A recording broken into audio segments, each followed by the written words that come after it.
Hello, my dog lovers. I'm here because I always say that I have an important message to share with you, but I feel like it. I was faced with a situation a couple of days ago where my very dear friend's dog was taken to a veterinary clinic. And it's a 10-month-old puppy. And she got hurt. They were playing with her, and she got hurt by a stick, basically, stick throwing, and it hit her in the leg accidentally, and she was limping. So, because they're such amazing, caring dog lovers, they've taken her to the local veterinary clinic. And with all the respect, it's amazing that we have veterinary clinics that take emergencies and urgent situations and so on. I am no doubting, tried their best. But the dog came back with a prescription of NSAIDs and Gabapentin.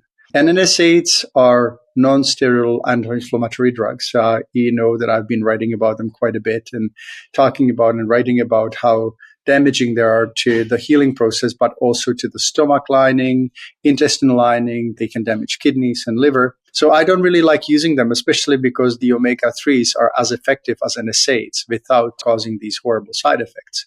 So this 10-month-old puppy that has huge capacity to heal was put on NSAIDs. And I know that it was with a good intention, but it is important to remember that we in medicine sometimes just follow protocols without thinking whether we really need to use these drugs or not.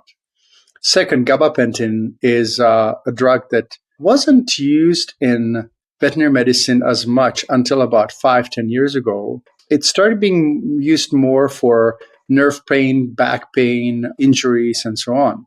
And this puppy is a growing puppy, still growing and developing and evolving.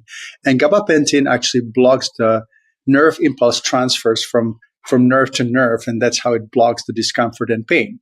But if you use NSAIDs and gabapentin, you basically block the discomfort and pain and the inflammation, which leads to several different issues. One, if you block inflammation, you also block the healing response of the body.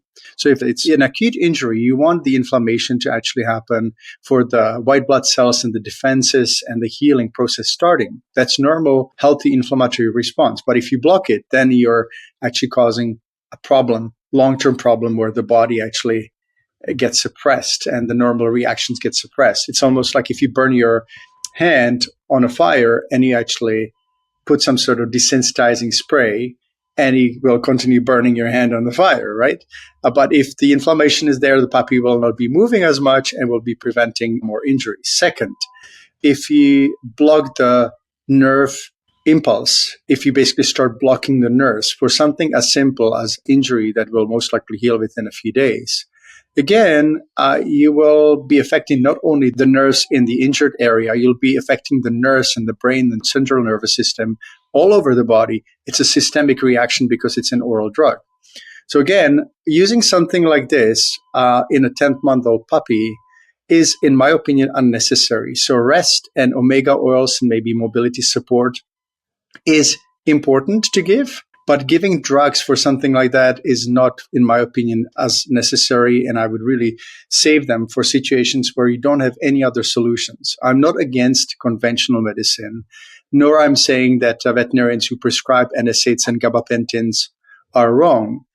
But it is super important to make a decision. So if you are faced with a situation like this, you're the guardian of your dog and you can ask questions. And I would always encourage you to ask, what drugs are you planning to give?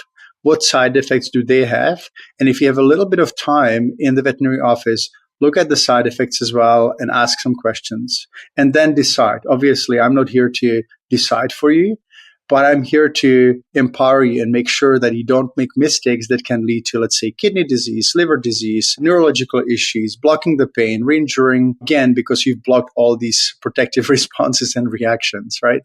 So that's all for today. Thank you so much for watching and listening. And don't forget to subscribe and click the notification button. Thank you so much. Take care. Bye-bye.